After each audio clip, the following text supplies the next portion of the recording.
ở với mẹ thì con cứ đi tìm một người xong là con theo dõi nó, xong là cứ dụ nó về, nó không về là sau này bắt con nó về ở với mẹ. Cháu đấy là cháu đích tu của mẹ.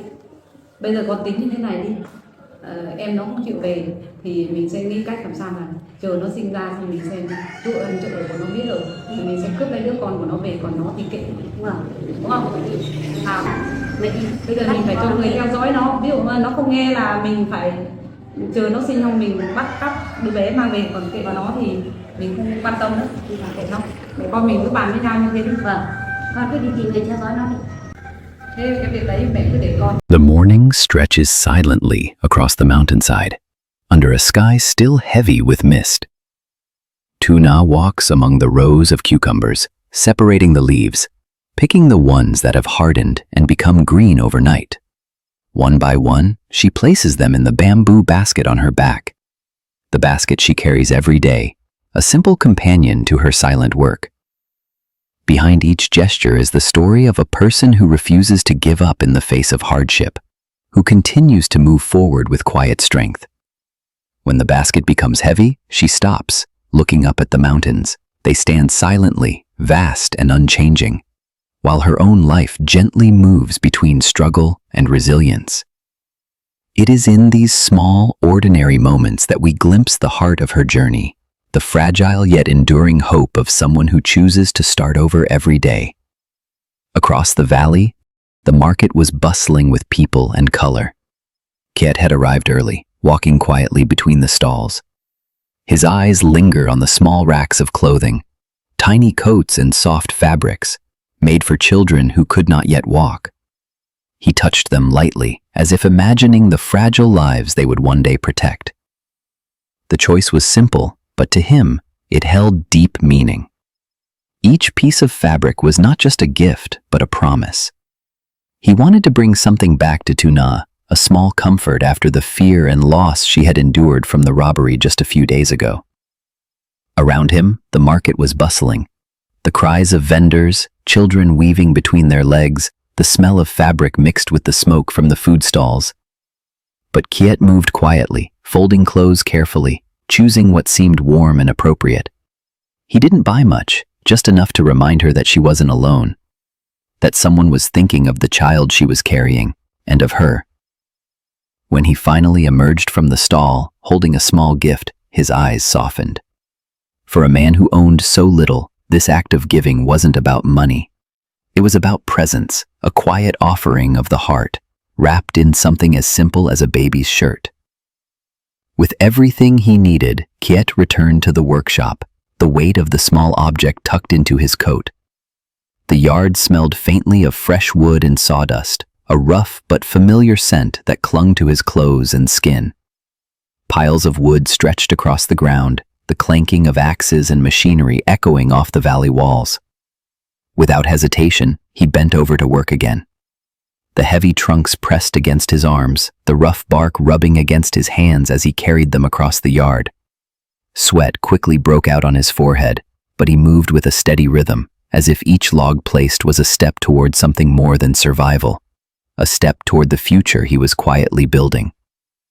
This work was not glorious, only repetitive.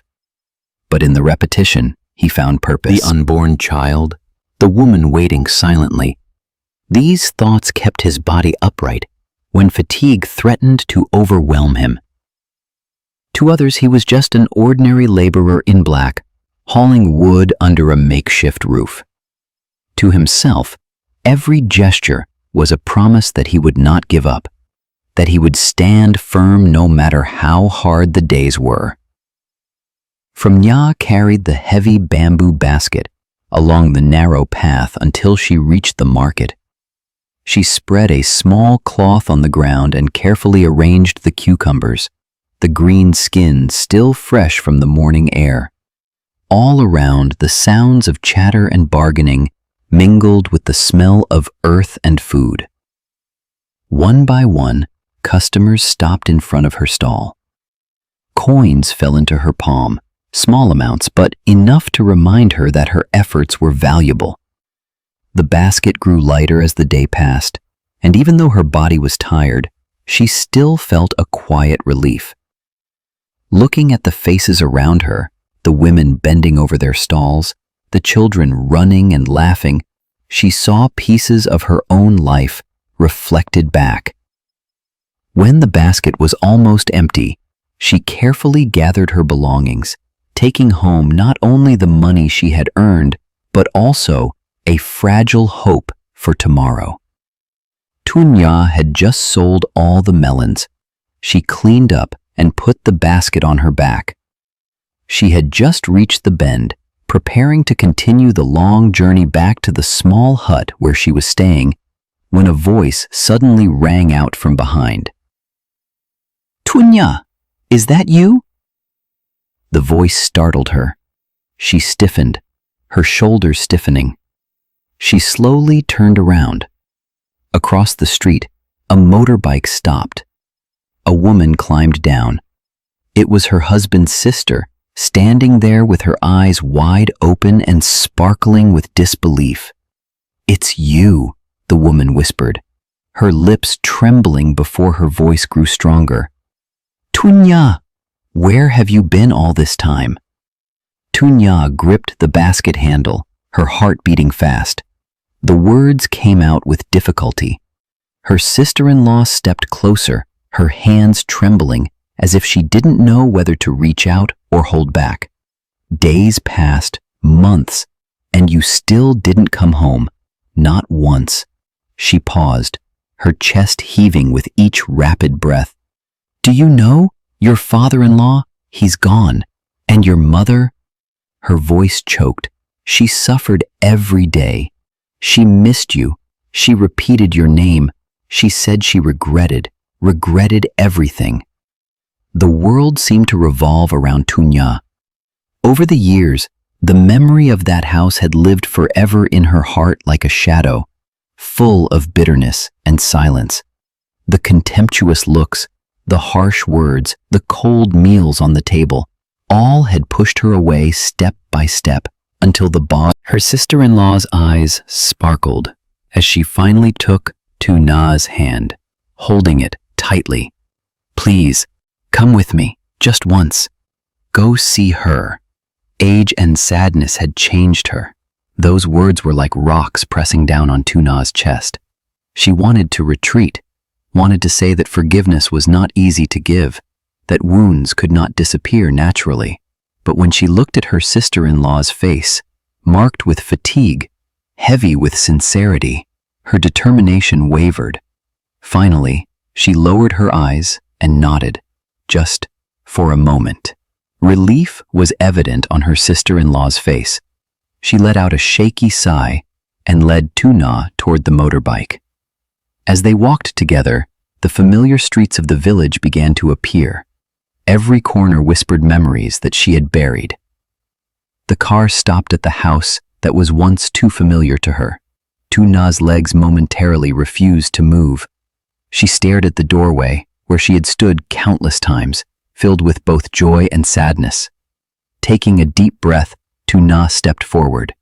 Tun Ya quietly entered the small house, the bamboo basket still on her back. The women in the house greeted her warmly, their smiles softening the tiredness on her face.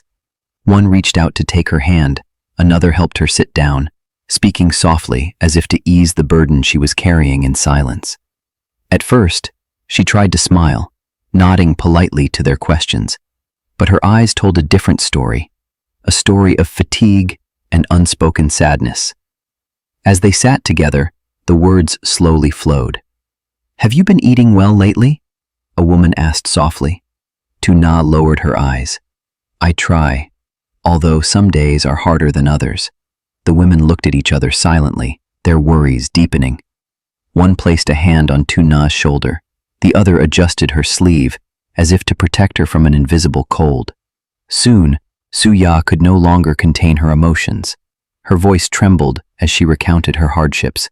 Her words were ragged, heavy, and rough, but they held the truth of her lonely perseverance.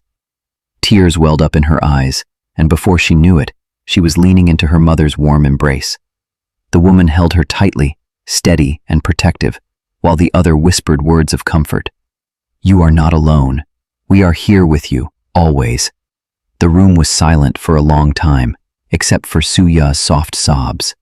But in that silence, there was also healing. The rough walls and old furniture testified to a simple yet powerful truth. She raised her head. Her face was still wet with tears, but her eyes had a glimmer of light. She tried to smile, whispering, "Thank you for listening, for caring." They sat together for a while longer, hands clasped in silent solidarity. Finally, Suya stood up, adjusted the straps of her basket, and prepared to leave. As she stepped outside, the two women stood at the door, watching her walk away with silent prayers. Her steps were still heavy, but her heart felt a little lighter, as if their kindness had given her the strength to continue walking. But she could never have imagined that behind that mask of gentle concern lay a steely plot. The two women turned silently. Their voices, though soft, carried something much darker than pity. "She is so innocent," the daughter whispered. The older woman, stern, her eyes sharp, slammed her fist on the table. "We don't have much time. That child is not her own. She is our own flesh and blood, the eldest grandson of this family." The younger girl nodded quickly, her voice trembling. "Yes, but calm down, mother. She is not now." "That's why we have to take her," the old woman sniffed, her eyes flashing with greed and fear. "The village witch said, 'This child will bring luck, prosperity, and power to the house it belongs to. If we let her keep it, it'll be like giving away all our destiny. I will not allow that.'" For a moment, silence fell over the room. Only the sound of rain pattering on the roof tiles could be heard. The old woman leaned closer, her voice as sharp as a knife. "We will take the child, no matter the cost." Holding a small gift he had bought early in the morning. The dirt road leading to the familiar house had a faint scent of wild grass. But when he arrived, he kept calling but could not find Tu Na. He sat down on the porch, his eyes filled with worry. "She's coming home late today." The gift was neatly placed on the wooden table in front of the door, like a silent message. Waiting for a long time without seeing her return, Keat stood up, picked up the watering can, and walked towards the vegetable garden. Each stream of cool water fell on the small sprouts. That was the garden that he and Tu Na had planted together, nurturing hope for the days ahead. In silence, each of his slow movements seemed to contain nostalgia and patience, waiting for someone to return to share the simple joy in the poor house. For the young vegetable beds, a familiar voice rang out from behind him. "You're here." Tu Na stood in front of the door, her hands still covered in dust. She smiled gently, then opened the bamboo door to invite him in. The small house gradually warmed up with the presence of the two people. Kiet sat down by the fire, listening to Tu Na recount the unexpected encounter with her ex-husband's family. Her voice became low, interspersed with heavy silences. He frowned slightly, a slight worry rising in his heart, but then he gently squeezed her hand. "It'll be okay. I'm still here." Having said that, Kiet opened the small bag he had brought since morning, taking out the gift he had prepared. A tiny, soft shirt for the unborn baby. Tu Na was silent, her eyes shining with emotion. She smiled, a rare smile filled with both gratitude and hope. Fire lit up the simple bamboo hut, and soft laughter rang out, blending with the sound of the mountain wind outside. In that moment, amidst all the worries, they found a simple but strangely warm peace for each other. Damp and gloomy house, the half-closed iron door made a cold creaking sound. A man with a fierce face appeared, his eyes darting, looking like someone familiar lurking in the dark. He stopped in front of the door, took out his phone, and dialed a number. "Where are you?" "I'm here." His voice was hoarse, echoing in the silent space. On the other end of the line, the woman calmly replied, "I've left the house. Now, everything is in your hands. Here." Right after that, a message was sent. The man put down the phone, turned on the screen. The blue light shone on his face, revealing a clear photo. Tu Na, her belly heavy, her eyes still gentle and tired. Below was a short but cold line of text. This is a picture of the girl. You approach her. Follow her. Do well. Money is no problem. A smirk appeared on his rough face. He took a deep breath, put his phone in his pocket, and muttered, I got a good deal. His eyes flashed with greed and malice. It was no longer just a transaction, but a game of prey. And Tu Na was the prey he had been hired to follow. Then he got into his car and drove away. Today's story ends with a chilly afternoon, when the sunset slowly falls on the simple thatched roof. In the small hut, Tu Na quietly puts down her basket, her tired hands gently caressing the small gift that Kiet gave her. At that moment, amidst poverty and anxiety, they only wish to keep a little peace for each other, a roof, a small corner to call home. But somewhere out there are other eyes still watching, hidden plots that have not yet been revealed. Amidst the silent love and the lurking darkness, Tu Na's path ahead seems to not be all peace. See you in the next episode, where secrets are gradually revealed, new challenges will come, and perhaps fragile beliefs will be tested more than ever.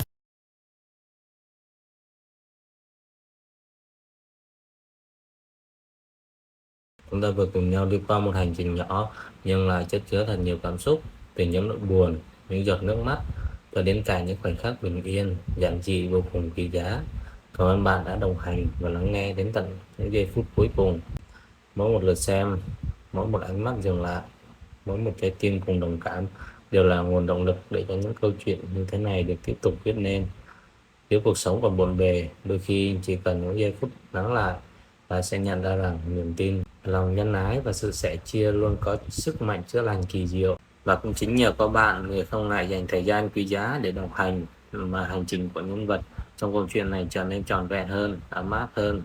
Dù phía trước vẫn còn nhiều chông gai, nhưng chỉ cần trái tim con người biết hướng về nhau thì bóng tối nào cũng sẽ được soi sáng bởi một tia hy vọng. Xin gửi đến bạn lời cảm ơn chân thành nhất. Hẹn gặp lại các bạn trong các tập tiếp theo, nơi câu chuyện còn tiếp tục mở ra và những bước chân kiên cường, luôn mơ ước lặng lẽ và niềm tin chưa bao giờ tắt. Cảm ơn các bạn rất nhiều. Chúc các bạn luôn bình an.